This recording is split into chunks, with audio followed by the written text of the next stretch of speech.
বড়কে যে কেউ, বাবা হোক, ভাই হোক, মা হোক, নানা দাদা যেই হোক, সমাজের কোনো মুরব্বী হোক, উস্তাদ হোক, যে বড়, ছোটকে দয়া না করে। ওয়ালাম ইউওয়াক্কির কাবীরান, আর যে ছোট হইয়া বড়কে সম্মান দেয়, বড় না মনে করে, বড় ইজ্জত না দেয়, বড় না জানে। বড় দুই অবস্থা, বয়সে বড়, ঠিক তেমনি পদমর্যাদায় বড়, শিক্ষায়, আমলে বড়। এরকম বড়কে ছোটরা যদি ইজ্জত না দেয়, সম্মান না দেয়, বড়কে বড় মনে না করে, বড়র মতো আচরণ না করে, ওলাম ইউবাজ্জিল আলিমিন, এবং নবীর ওয়ারিস যারা আলেমে দিন, দিন জানে এবং আমল করে, যতটুকু জানে ভালো করে জানে, আমল সহি করে, তাদেরকে তাজিম না করে, ইজ্জত না দেয়, এই তিন কাজ যে না করে, ফালাইসা মিন্না, তো রাসূল আকরাম সাল্লাল্লাহু আলাইহি ওয়াসাল্লাম বলেন, সে আমার উম্মত না, উম্মতের অন্তর্ভুক্ত না। সে নিজেকে আমার উম্মত মনে করতে পারে না, উম্মতে গণ্য না। কত বড় ওয়াঈদ এবং ধমক আসছে এর জন্য। কি কাজের জন্য? প্রথমটা হলো যে ছোটকে দয়া না করে,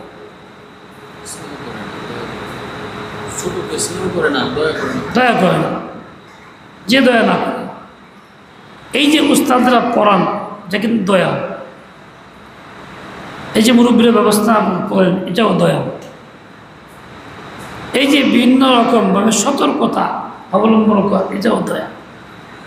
প্রয়োজনে শাসন করে, এটাও দয়া। কোনো জিনিস চায়, দেয় না, এটাও দয়া।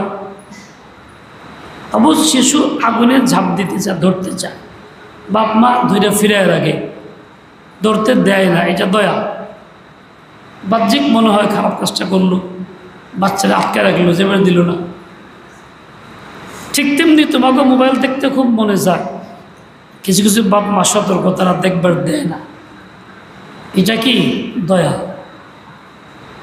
আর যে দেখবার দেয় সে দয়া করে না, সেই বাচ্চার ক্ষতি করে, ধ্বংস করে, বদ্দিনই শিখায়, মেজাজ নষ্ট করে, বেআদবি শিখায়, গৌরবী শিখায়, কথা মানতে সে রাজি না। তাহলে এখানে এটা দেখতে না দেওয়াটা দয়া। আমাশার রোগীকে ইলিশ মাছ না দেওয়া দয়া, গরুগোশত না দেওয়া দয়া, দুধ না দেওয়া দয়া, ডায়াবেটিস রোগীকে চিনি না দেওয়া দয়া, মিষ্টি না দেওয়া দয়া। আল্লাহ পাক সবচেয়ে বড় দয়ালু। বিসমিল্লাহির রহমানির রহিম, এর মধ্যে আল্লাহর দয়ার নাম দুটা আছে, বড় দয়াল, সর্বাধিক বড় দয়াল। বিসমিল্লাহির রহমানির রহিম, আল্লাহ তাআলা কালামের একটা আয়াত, যার মধ্যে আল্লাহর দয়ার সর্বোচ্চ দয়ার ঘোষণা দিচ্ছে, রহমানুর রহিম পরিচয় দিচ্ছে। ইনিও কি খালি যা চাই তাই দেন না, বরং আমার জন্য যা ক্ষতির কারণ তা দেন না, ফিরে রাখে, নিষেধ করে। আমার জন্য যা উপকারী হয় সেটা দেন। একসময় উপকারী দেন, একসময় উপকারী না দেন না। রহমানুর রহিম অর্থ এই না যা আছে মতাই দেবেন, বরং আমার জন্য যা মঙ্গল, আমার যা দরকার, দয়া করে সে দেন।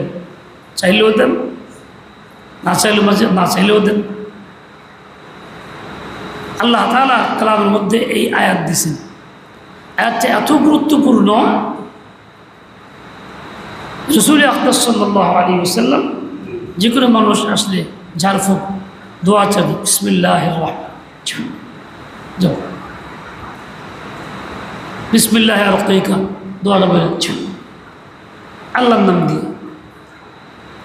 কেউ যদি কিছুই না জানে, কেউ বিসমিল্লাহ জানে, তবু আল্লাহর নাম এর মধ্যে এত মহান নাম আছে, ওইটা পরে ফু দিলে আল্লাহর রহমত, সাবের বিষয় জায়গা, সুস্থতাও হয়, দিমাগ ঠিক হয়ে যায়। আমার এক আত্মীয় বিয়াই, ওই বিয়ের ভাগ্নে করে বাচ্চা,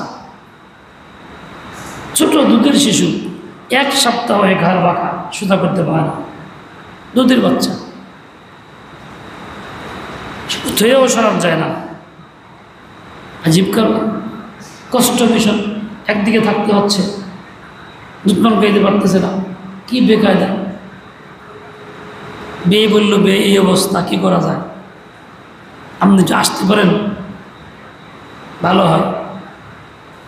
ব্যস্তের মধ্যেও গেছি, বিয়ের ডাকে, তো আমি নিচে দাঁড়াইছি, বাচ্চাটা পাঠাইছি উপর থেকে, একদম 6-7 মাস 7 মাসের বাচ্চা, এখন কিছুই বলতে পারেনি, ঘর বাঁকা। আমি বিসমিল্লাহির রহমানির রহিম সূরা ফাতিহা বললাম, সেদিন যে আয়াত পড়লাম, সাথে সাথে বাচ্চাগুলো একে একে এরকম করতেছে, এরকম করতেছে। এই ঘাতটা ঘোরানোর ক্ষমতা দিচ্ছেন কে? কে দিলেন? এর পিছনে কি? আল্লাহ তাআলার কালাম, বিসমিল্লাহির রহমানির রহিম, সূরা ফাতিহা। সিংহের আবার সুরাজ বের, এই বাকি দিয়ে বাচ্চা, এই অবস্থা, মরতে মরতে ভালো, স্বাভাবিক হয়ে গেল। তাহলে আল্লাহ পাক এমন নাম আমাদেরকে দিয়েছেন, যে নাম আমাদের বড় শক্তি, বড় হাতিয়ার, কিন্তু আমি সেটাকে হাতিয়ার মনে করি না, ওইরকম বিশ্বাস করি না। আল্লাহ যে মহাসত্যবাদী, মান আসদাকু মিনাল্লাহি কিলা, যে অন্তর থেকে হারায় ফেলছি, এই জন্য ওই কালামের মধ্যে ওই আস্থা নাই, এই জন্য ব্যবহার করি না। শিশু বাচ্চা এরকম হইলে বেশিরভাগ লোক ডাক্তারের জন্য পাগল করা হয়, কিন্তু কিছু রোগ এমন আছে ডাক্তাররা বুঝে না, ডাক্তারদের চিকিৎসা বিজ্ঞানের বাইরে। কিন্তু বড় ডাক্তার এখানে আছেন আমাদের মধ্যে, খুব ভালো মানুষ, মাশাআল্লাহ। সব রোগ ডাক্তাররা বুঝেন না, আল্লাহ ক্ষমতা দেয় নেই। কিছু আছে এমন যে ডাক্তারদের বিদ্যার বাইরে। নবী আকদাস রোগ তো আসতো, নবী আকদাস কী করতেন? ওই মহাসত্যবাদের কালাম বিসমিল্লাহ, ভালো করতেন কে? আল্লাহ তাআলা। আমার মুখ যদি পাক থাকে, গুনাহমুক্ত হয়ে থাকি, দিল যদি সাফ থাকে, ইয়াকিন আল্লাহর প্রতি হয়ে থাকে, আল্লাহকে মহাসত্যবাদী মনে করে থাকি, আল্লাহর কালাম সত্য মনে করে থাকি, তাহলে আল্লাহ আমাকে এই তাসির দিবেন। দোষ কালামের না, দোষ আমার, আমি ত্রুটিপূর্ণ, আমি দোষের দোষী, আমার দিল ভালো না, আমার আমল সাফ না, যার জন্য আমার বিসমিল্লাহ এরকম ফল আমি দেখি না। আর না হলে যে বিসমিল্লাহ ওই সময় ছিল, এখন আছে। এর চেয়ে বড় সুন্দর আমল নাই। মুসলমান ভুলে গেছে আল্লাহর নাম, বিসমিল্লাহ কইতেও রাজি না। হ্যাঁ, হাফিজ হুজুর রহমতুল্লাহ এই বড় বুজুর্গ ছিলেন বাংলাদেশের মতো। তো ওনার কাছে এক লোক আসছে, সে ইংল্যান্ড থেকেও ফেরত আসছে, বাংলাদেশ চিকিৎসা শেষ করছে, কোনো তার সুফল হয়নি, দীর্ঘদিন অসুস্থ। হুজুর কাছে, হুজুর এই অসুস্থতা, ইংল্যান্ড ঘুরে আসছে, দোয়া আছে, পানি ফুদে দেন, পানি আনছে, সূরা ফাতিহা বইলা ফুদে গেছে। ওই লোক পানি খেয়েছে, কয়েকদিন মধ্যে ভালো হয়ে গেছে। গেছে ইংল্যান্ড দ্বিতীয় পরীক্ষার জন্য। কিরে, ইংল্যান্ড থেকে আসছে, তারা বলছে কোনো চিকিৎসা নাই তোমার। আমি যে ভালো হয়ে গেলাম, তাহলে গিয়া দেখি সত্যি, পরীক্ষা করে দেখে আসলেই ভালো, যে সমস্যা ছিল তা আর নাই। ডাক্তার হায়রান যে তুই ভালো হইলে কেমনে, বলে একটু পানি পড়া খায়। কী কও তো পানি পড়া খায়? পানি আসলো আমার কাছে, বলে আছে। কী পানি খাইছো? যে পানি। টেস্ট করে দেখে পানিটাকে যেই জীবাণু দূর করার জন্য যেই উপাদান দরকার ছিল, যা ডাক্তারদের হাতে নাই, ঠিক ওই উপাদান আল্লাহ পানির মধ্যে পয়দা করছে। সেখানে হাফিজ জুজু সূরা ফাতিহা বিসমিল্লাহ বলে পড়তেছে। তাহলে যেইটার দরকার ছিল সেটা ডাক্তারদের ক্ষমতারও বাইরে নাই, পাওয়া যাচ্ছে, ইংল্যান্ড ফেল, কিন্তু আল্লাহ কি পারেন না সেটা করতে? এটা দিচ্ছেন আল্লাহ পাক, পয়দা করছেন পানির মধ্যে, যেহেতু আল্লাহর সাহায্য চেয়েছে, আল্লাহ বেচারা কমজোর বিপদগ্রস্ত, তার চিকিৎসা নাই, আপনার নামে সাহায্য চাই, দয়া করে ভালো করে দেন, তো আল্লাহ ভালো করে দিচ্ছেন। বিসমিল্লাহ তো আমাদের কাছে আছে, আমাদের হাতে আছে। হ্যাঁ মুসলমান ভাই বোনরা, আমরা যদি ইয়াকিনটাকে পাক্কা করে ফেলাই, বিশ্বাস ঠিক করে ফেলাই, মহাসত্যবাদের কালাম সত্য কালাম মনে করি, ইনশাআল্লাহ তাআলা যেই ফল তখন হয়েছে হাফিজ জুজুরের দ্বারা, এই ফল এখনো হবে। প্রসঙ্গে বলি, একদিন রাতের বেলা খুব বৃষ্টি, রাত 10টা 10:15 বাজে, মুক্তাগাছার থেকে এক মৌলানা সাহেব ফোন দিয়েছে, হুজুর খুব বৃষ্টি হইতেছে, ঘর থেকে বেরোতে পারতেছি না, আমার দাদি বয়স, প্রচণ্ড পেটে ব্যথা, আমি কী করতে পারি? রিক্সাও নাই, কোনো গাড়িও নাই, 3 মাইল দূরে হাসপাতাল যাওয়ার ব্যবস্থা নেই, প্রচণ্ড বৃষ্টি। আমি বললাম একটা কাম করো, তুই পানি লও, দুরূদ শরীফ ইস্তেফা দুরূদ শরীফ পইরা সূরা ফাতিহা পইরা 3 বার করে ফু দাও, ইয়া আজিমু 7 বার করে ফু দাও আল্লাহর নাম, ইয়া সালামু 131 বার করে ফু দাও, সালামুল কাওলাম মির রাব্বির 121 বার করে ফু দাও, পানি খাও। আলেম মানুষ এগুলি পরে পানি পরে খাওয়াইছে। কিছুক্ষণ পরেই বমি হয়েছে, বমির সাথে 5টা কৃমি পড়ে গেছে, পেট ব্যথা নেই। ফোন দিচ্ছে আধা ঘন্টা, হুজুর আলহামদুলিল্লাহ আল্লাহ মাফ করছে, কোনো পেট ব্যথা নেই। বলে কেমনে কী হলো? আপনি বলছেন পইরা খাওয়াইছি পরে বমি করছে, বমির সাথে 5টা কৃমি গেছে, শেষ। আসলে কৃমির আক্রমণে পেট ব্যথা ছিল, কিন্তু কৃমিটা সাধারণ লোক তার বুঝতেছে না, চিকিৎসাও করতে পারতেছে না। এই কৃমিও যে আল্লাহ তাআলার কালাম অনুসারে পড়ে যায়, এটা কারো ধারণায় আসে নাই, আসতো না। এই রূপ থেকে মুক্তি দিচ্ছেন কে? আল্লাহ তাআলা। কিসের বরকতে? আল্লাহর নামের বরকতে। ইয়াসিন তোমার বাচ্চা নাকি ওইটা? হ্যাঁ, ডাক দেন, বসো। এটা করেন কে? কে করেন? এই কথা করেন, এই কে করেন? এটা করেন কে? যে আল্লাহ আগে ছিলেন সে আল্লাহ এখন নাই, আছে। কাজেই যেই কাজ আল্লাহ করছেন আগে, এই কাজ এখনো করব, খালি আমি একটু ভালো হইলেছি। তো বলছিলাম 3টা কথা রসুল বলছেন, মহাসত্যবাদী রসুল বলছেন কি? মাল্লাম ইয়ারহাম সগীরানা, যে আমাদের ছোটদেরকে দয়া না করে। সে যা চায় তাই দেয় এরকম না, কোনোটা চাইলে দেয় না, কোনোটা চাইলে দেয়, তার অবস্থা অনুপাতে ক্ষতির থেকে বিরত রাখে, ভালোটা দেয়। জুসের লেগে আপনারা করে, জুস দেয় না, আর ডাক্তার বলে জুসের মধ্যে ক্ষতি করে এগুলো দেয় না। এটা তার প্রতি জুলুম না, নিষ্ঠুরতা নয়, এটা দয়া। আচ্ছা, কাজে প্রত্যেক বড় কাজ হলো বাচ্চা তার ছোটোর উপর দয়া করা, বিবেক বুদ্ধি দিয়া, আল্লাহ তাআলার বিধানকে খাটাইয়া কোনটা তার জন্য কল্যাণকর এটা কর, কোনটা অকল্যাণকর বাদ দাও। ওয়ালাম ইউক্কির কাবীরানা, যে ছোট বড়কে সম্মান না দেয়, বড় না মনে করি, ওই আচরণটা না করে। আজকে অ্যাডভোকেট আরিফুল ইসলাম আমার ছাত্র, বয়সে অনেক কম, চেম্বারে বসে একজন অ্যাডভোকেট, উকিল মানুষ, তার কাছে এরকম আরিফ কথা বলতে পারবো,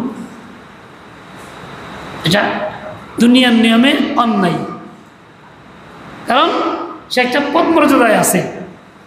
আমার কাছে আসলে কইতে পারবো, ওই নিয়ে কইতে পারবো, কী বলতে হবে? অ্যাডভোকেট সাহেব কেমন আছেন? ভালো। ডিসি বয়সে ছোট যদি হয়, তার শিক্ষক যদি ডিসি অফিসে যায়, ডিসির কাছে, তখন কি বলবে? ডিসি তুমি ডিসি হয়েছ, এই কাজটা করে দিন, এটা বলবে? এটা কি শিষ্টাচার? না। তখন ডিসি সব কাজটা করে দিন। যদিও সে বয়সে ছোট, তারপরও তার পদ মর্যাদা, একটা মান আছে। কাজেই মর্যাদা একটা বড়, ওইটাই রক্ষা করতে হয়। ছোটোর কাজ হইল বড়কে সম্মান দেব, সে বড় মর্যাদাও হইতে পারে, বাস্তব বয়সও হইতে পারে, সুশিক্ষা হইতে পারে। আজকাল কিন্তু উল্টা চলছে। মাতা পিতা বাচ্চাদেরকে বড় মানতেছে, কয় মুরব্বী, আমাকে মুরব্বী, মুরব্বী যেটা কয় হেঁটে হইব। আরে আল্লাহ বলেছে ছোট, আকল কম, তার বিবেক কম, আকল হয় নাই ফয়সলা করার মতো, তারে বাপ মাকে আমাকে মুরব্বী, দাদাকে আমাকে মুরব্বী, ও যা কয় তাই। তাহলে এই ছোটটাকে কি ছোট মানুষ দয়া করলো না বড় মর্যাদাদের মাথা নষ্ট করলো? কোনটা? এই মুরব্বীওয়ালাকে যায় আছে, এত নষ্ট করলো ওই জায়গায়। ও দেখবো বাপরে বাপ, বাপে মুরব্বী কয় আমি যা করবো তাই, এখন যা ইচ্ছা তাই কয় বাপ মা, হ্যাঁ আচ্ছা ঠিক আছে। এরকম করেন কে? কী করুন? এমন জিদ ধরে উপায় থাকে না। জিদটা কি এমনি ধরে? জিদ ধরনের জায়গা দিছি কে? ওই জায়গায় পৌঁছাইছি কেন তারে? আজকে আমাদের বাপ মা বড়দের এই সুশিক্ষা না থাকার কারণে বাচ্চাদেরকে ধ্বংস করতেছে, মাথায় ওঠায় ফেলতেছে, মুরব্বী বলে থাকে। আর ওই বাচ্চাও তখন সুযোগ পায়, বাপের কয় তুই আমার তুই এটা দেশ থাকে, তোরা কইছি না আমি আনলি লাগে, মুরব্বী কইছে না পাবে, হ্যাঁ মুরব্বী বলে তুই তো কইবই, উল্টা অ্যাকশন রিয়াকশন মারবো। অথচ ওই বাচ্চার জন্য এই তুই বলার দ্বারা বাবার ইহানত হইল, মায়ের ইহানত হইল, মায়ের সম্মান হানি হইল, ইজ্জত নষ্ট করা হইল। সে ছোট হইয়া বড়কে সম্মান করলো না। দায়িকেরা বাপ তাকে শিখাই দেয়, মা তাকে শিখাই দেবে। অনেক বাপ মা ছোট মানুষ আদর করে কই, তুই গেলে ভালো লাগে? ভালো লাগে না। তুমি বাচ্চাকে ধ্বংস করতেছো, ভালো করতেছো না। তোমার কাছে জাহান্নামে যাওয়া ভালো লাগে? নবীর তরিকা বাদ দেওয়া ভালো লাগে? কোনো সাহাবীর সন্তান তো বাপ মা তুই বলে নাই, তুই বুঝাবে কোনো আরবি শব্দ বলে নাই। নবী আক্তাসের সন্তান না তুই বলে নাই, নবী তাদেরকে মুরব্বী বলেন নাই, সাহাবীরা মুরব্বী বলে নাই। উল্টা শিক্ষা দিয়েছেন, উল্টা আদব দিয়েছেন। এক সাহাবী যাইতেছিলেন, আব্দুল্লাহ ইবনে মুগফাল সম্ভবত, ছেলে বয়স কম, ছোট মানুষ, টিলা পাহাড়ের উপর বসে এই পাথর ফেকতেছে, এদিকে খালি দেখছি, এটা খেলা, লোকজন নাই, ফেকতেছে। যাওয়ার সে বললে বাবা, বাবা তো না, আমি বলতেছি রসুল আক্তাস মানা করছেন তুমি খবরদার পাথর নিক্ষেপ করবা না, এমনি কারো ক্ষতি হইতে পারে, কারো চোখে লাগতে পারে, কারো মাথায় লাগতে পারে, না তারবি পাথর বলে চলে গেছে। অনেকক্ষণ পরে আসছে যে এই বাচ্চা এই পাথরলে খেলতে আছে, রাগ করলেন, কথা বন্ধ করলেন, তোমার সাথে কথা নাই, তোমাকে আমি আল্লাহ নবীর হাদিস বলে দিলাম, তুমি তা মানলা না, তোমার সাথে কথা নেই, যাও। কথা বন্ধ করছেন। সাহাবীর আচরণ ছিল এইটা, তরবিয়ত ছিল এইটা। আমার আচরণ কি, আমার তরবিয়ত কি? আমি বেশি বলা কি করলি তুই, কইলি তাও কইলাম, তাও বললি না, 80 দিয়ে গেল। এই যে 80 দিয়ে গেল, কইলাম তুই কি বললি না, কেউ বললে আরে বলা বড় বেজাইতে কথা বলে না, হাসি দিয়ে চলে গেল। দেখি বাচ্চার তরবিয়ত হইল, তাকে শিক্ষা দেওয়া হইল, তাকে তো আশ্রয় দেওয়া হইল, লাই দেওয়া হইল। এইভাবে বাচ্চাদেরকে বাপ মা দয়া করে না, বরং তাকে ধ্বংস করে, তাকে ক্ষতি করে, সুযোগ দিয়ে দিয়ে। এই জন্য আমাদের মুরব্বী আমাকে শিখিয়েছে, বাচ্চারা উল্টো পাল্টা বললে বলতে না, আপনি অবশ্য শিশু একদম ছোট্ট বাচ্চা বলতে বলতে তুই দে না, দে না, দেন। আমাদের বাপ মা আমাকে শিখিয়েছে, মুরব্বী শিখিয়েছে তখন থেকেই। তাইলে কি হয়েছে, আমরা ওরকম দেয়ার পেয়ে উঠিনি, দেন বলে উঠছি। তুই বলি নি কখনো বাপ মাকে, তুই বলছি বাপকে সবসময় আপনি বলছি, ছোটকে তুই বলছি। আজকের এই যে বাচ্চারা এই শব্দগুলি ব্যবহার করে বাপ মায়াতে মনক্ষুণ্ণ হয় না, উল্টা মনে করে ভালো। তাহলে এই নবীর উম্মত সে না, কেল্লিগা সে তো এই বাচ্চার প্রতি দয়া করতেছে না, তারা ঘুরে উঠাইতেছে না, ফলাইছে মিন্না, সে নবীর উম্মত না। বাপ মা কত বড় বিপদের মধ্যে আছে, ওই শিশু বাচ্চা কত বিপদের মধ্যে আছে। কাবীরানা, ঠিক একই রকম কোনো স্বামী স্ত্রীর সম্পর্ক আজকাল আধুনিকতার স্রোত, স্বামীর নাম ধরে ডাকে, অমুক এদিকে আসো, তোমার বলছি না এই কাজটা করো। কোনো স্ত্রীর জন্য এটা বলা জায়েজ নাই, হারাম হারাম, কারণ সে বড়কে সম্মান করে নেই। কবিরা গুলাই লিপ্ত।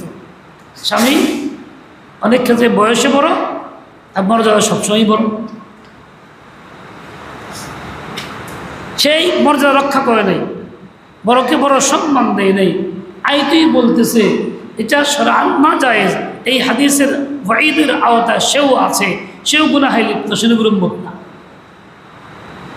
স্বামীও তাকে প্রশ্রয় দেয়, সুযোগ দিচ্ছে।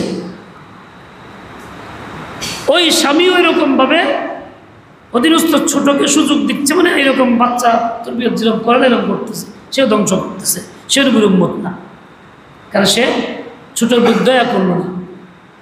এই হাদিসের আওতায় সবগুলি আছে। শুধু তাই না, আমরা এই বর্তমান সময়ে দেখি এইগুলো উচ্চারণ করা হয়। আমাদের মুরব্বীদের আমলে আমার বাপ মারে দেখি নেই এই মুহূর্তে, আর বাপ মা কোনো সময় এরকম করে নেই। এমনকি আব্বা কখনো মার নাম ধরে রাখে না, আমি দেখছি। আমার মাও কখনো আব্বার নাম উচ্চারণ করে, অমুকের আব্বা কই, আব্বা বলতে অমুকের মা কই। এটা আমাদের শালীনতা ছিল, ভদ্রতা ছিল, অসম্মান ছিল না। এখন যখন বলে স্ত্রীকে এই মুখ করে, তাহলে এটা শালীনতা, চাকরের মতো আচরণ হইল। এই সেটি কই গেছো, যে কিন্তু তার সম্মান দেখানো হইল না, কিন্তু আধুনিকতার নামে এটাকে মনে করছে খুব ভালো সব। অথচ ইসলাম কি বলে, সাহাবাদের জিন্দেগি কেমন ছিল, রসুল আকরামের জিন্দেগি কেমন ছিল, তা আমাদের চিন্তা করা দরকার। রসুল জিন্দেগি এরকম ছিল না কখনো, সাহাবাদের জিন্দেগি ছিল না, তারিফও তো এরকম ছিল না।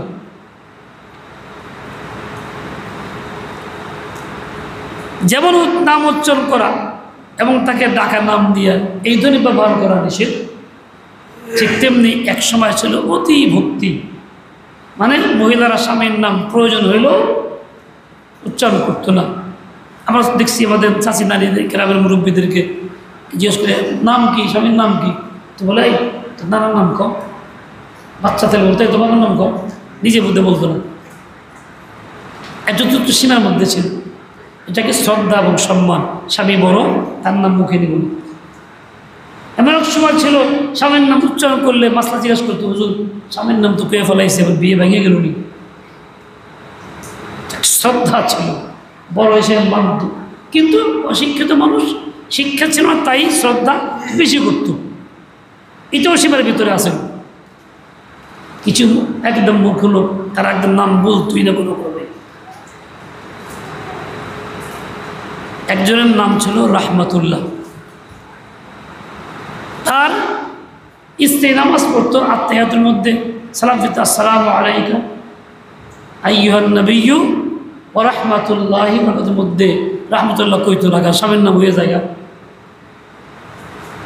আসসালামু আলাইকা আইয়ুহান নবিয়্যু মুকের বাপ ওয়া বারাকাতুহু, এটা হইতো।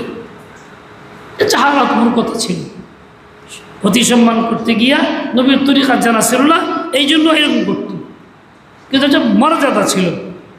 এখন যা হয়েছে এই হাদিসের ওয়াইদের আওতা এমন হয়েছি, উভয় পক্ষ, সন্তান বাপ মার ক্ষেত্রে, স্বামী স্ত্রীর ক্ষেত্রে উভয় পক্ষ হাদিসের আওতায় ওয়াইদ গুনাহের মধ্যে আসি, উম্মত না হওয়ার কাতারে আসি।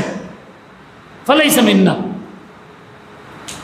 রসুল আকদাস কেমনে রাখতেন, সাহাবা কেরাম কেমনে রাখতেন? রসুল আকদাস বিবিকে কখন নাম ধরে ডাকেন নাই,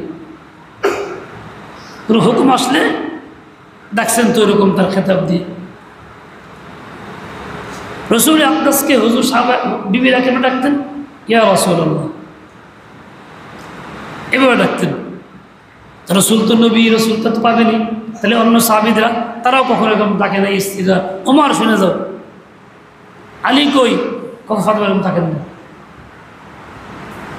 বরং তখন পরিবেশ ছিল এইটা পারিবারিক নাম রাখা হয়তো, উমুকের বাপ, উমুকের মা। আম্মা জান আয়েশা রাদিয়াল্লাহু তাআলা আনহা সন্তানাদি ছিল না, সবাই বাচ্চার নাম ধরে রাখে। ওনার তো বাচ্চা নেই, কী করে দেখবো? আয়েশা বললেন, হুজুর আমি কার মা, আমার তো সন্তান নেই। হুজুর বললেন, তুমি উম্মে আব্দুল্লাহ, আব্দুল্লাহর মা। আব্দুল্লাহ ছিল আসমা, বড় বোন আসমার সন্তান। কাজেই খালা মায়ের মর্যাদা রাখে, তো তুমি তো খালা, এই জন্য তুই ওই আব্দুল্লাহর মার মর্যাদা রাখো। যেমন সে আব্দুল্লাহর মা, তুমিও আব্দুল্লাহর মা। হুজুর উম্মে আব্দুল্লাহ বলতেন। হাদিস দুই কথা আছে, তরিকা তো এইটা। ঠিক তেমনি স্ত্রীও ডাকবে অমুকের বাপ, কোথায় আছেন? অথবা আরো ভদ্র শব্দ আছে, আরো ভদ্র শব্দ আছে। যেমন আগে বেগম ব্যবহার করতে, বেগম ব্যবহার করা হয়তো। বেগম তুর্কি ভাষার শব্দ, যারা তোর ভদ্র মহিলা, সম্মানিত, অতীব সম্মানিত পাত্র। আজকাল ইংরেজি দেখে মেডাম, মেডাম বলো না, মেডাম অর্থ কি? ভদ্র মহিলা। ওরকম বেগম ছিল আগে। আসল সময় আমরা দেখছি অমুক বেগম, কুলসুম বেগম, এই নামগুলি রাখা হতো। ওই কারণে তার সম্মান মর্যাদা পারিবারিকভাবে ছিল। এটাও কিছু হারে ইসলাম ছেড়ে দিয়া, নবীর তরিকা ছেড়ে দিয়া আধুনিকতার নামে নবীর উম্মত থেকে বঞ্চিত হইতেছে, ওয়াইদের মধ্যে পড়তেছে। একসময় উর্দু পরিভাষায় ডাক্তার স্বামীকে সারতাজ, সারে তাজ, তাজ মানে মুকুট মাথায় দেয়। আর মাথা তো মাথা, স্বামী এত বড় মর্যাদার, উনি মাথার মুকুট, সারতাজ করে ডাকত। আর পুরুষগণ স্ত্রীকে বেগম করে ডাকত। এটা একটা পর্যায় ছিল ভদ্র। এতে করে দুজনের সম্মান পারিবারিকভাবে ছিল। পিতামাতার থেকে সন্তানরা শিখত, অসদাচরণ করতো না। যেই স্বামী স্ত্রীকে এরকম বলে, তুই তুচ্ছ করে বলে, ছেলেরা মেয়েরা ওইটা শিখা মাল লাগে, খারাপ ব্যবহার দেয়। এটা হাতের কামাই। ইসলাম ছেড়ে দিয়া, নবীর তরিকা ছেড়ে দিয়া হাতের কামাই করতেছি আমরা এগুলি। খবরদার, সাবধান, সচেতন হয়ে, সতর্ক হয়ে এই ভুলের মধ্যে আর না থাকি, এখন থেকে অভ্যাস করি। মাল্লাম ইয়ারহাম সগীরানা ওয়ালাম ইউকির কাবীরানা ওয়ালাম ইউবাজ্জিল আলিমিনা ফালাইসা মিন্না। আমি আল্লাহর নামের বরকত চাই, কালামের বরকত চাই, সূরা ফাতিহার বরকত চাই। আমার আচরণ এমন, আমার কালচার এমন, যেগুলি তারা নবীর তরিকার থেকে বের হয়ে যেতেছি, তা আমার বিসমিল্লাহ কত কাজে লাগবে, আমার সূরা ফাতিহা ফু কত কাজে লাগবে। হাতিয়ার ঠিকই আছে, কালাম ঠিকই আছে, ফায়দা ঠিকই আছে, দুষ্টা আমার, সেই ফায়দা আমি নিচ্ছি না, নিজেকে ওইভাবে গইরা তুলতেছি না। এভাবেই আমি ক্ষতিগ্রস্ত হইতেছি, ফায়দার থেকে বঞ্চিত হইতেছি। ও ভাই, এভাবেই জিন্দিগি কাটাবো না নিজেকে নবীর সুন্নত এবং সাহাবীদের জিন্দিগি উঠাবো? কোনটা জিন্দিগিতে উঠাবো? বাচ্চাদের ওইরকম তরবিয়ত করব। শিক্ষক হইলেও, মাতা পিতা হইলেও, দাদা দাদি হইলেও, নানা নানি হইলেও ঠিক এই আন্দাজে না করলে ভবিষ্যৎ আরও অন্ধকার হবে। শিক্ষার প্রতিষ্ঠান থাকবে, কাগজে কলমের শিক্ষা হবে, কিন্তু বাস্তব জীবনে আসবে না। এক ছেলেকে একটা কাগজ দিছি আজকে, তিনি বলছে 50 কাগজ দিছি, স্কুলের পড়ুয়া 3 ছেলে দাঁড়ায় আছে, নিবে না, আমার সামনে দিয়েছি, নিবে না। বললাম বাবা সমস্যা কি, একটা কাগজ দাও, দাওয়াতের কাগজটা নাও, তো পড়ো। ছেলেটা কাগজ ফালাই দিছে, পিছনে ছিল অ্যাডভোকেট সাহেব, গিয়ে বলছে আমি অ্যাডভোকেট অমুক। এই যে 8, 9 বা 10-এর ছাত্র কাগজটা ফেলে দিল সাথে সাথে, এর মর্যাদা রক্ষা করলো না, আমি তার বাবার বাদার সময় বয়স আছি, এই কথাটা সে করতে পারলো। এই কাজটা কেন করতে পারলো? নিশ্চয়ই আমি আপনি বাচ্চাকে এভাবে গড়ি নেই, গার্জিয়ানরা গড়ে নেই, শিক্ষকরা গড়ে নেই।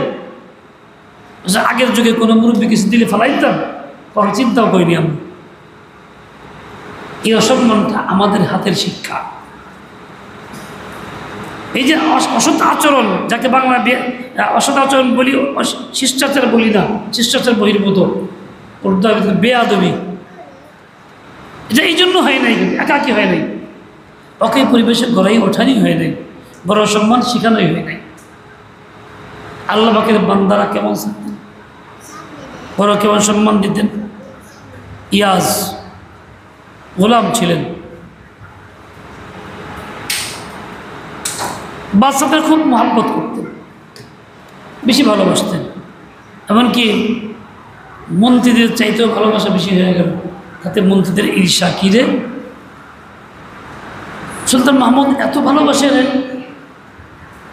আলোচনা করে, সমালোচনা করে, বাদশাকে বলেই ফেলছে যে আপনি কি গোলাম অশিক্ষিত মানুষ, কোত্থেকে আসছে, তারা আপনি এত ভালোবাসেন। এত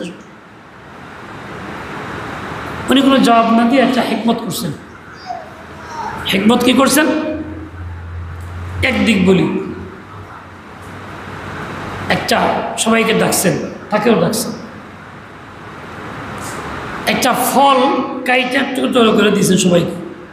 ফলটা খুব তিতা ছিল, মানুষ করে তিতা বিষ, এরকম তিতা ছিল। তো যেই মুখে দিয়ে এখন বিরক্ত, তিতা খাওয়া যায়, ফেলে দিয়েছে, কেউ খায়নি। কিন্তু অবাস্তব বলে নেই, বাস্তব বলছে। এরপরে সর্বশেষ ইয়াজকে দিছে, ইয়াজ তুমি আমি স্বাভাবিক খুব আরামসে খাইতেছি, আবার দিছে, আটটা খাইছে, অনেককে দিয়েছে, অনেকটা খেয়েছে, ওই তিতা ফলটাই। বাদশা বলে কি এবার ফলটা কেমন, তিতা না মিষ্টি? স্যার আপনি দিন তাই মিষ্টি।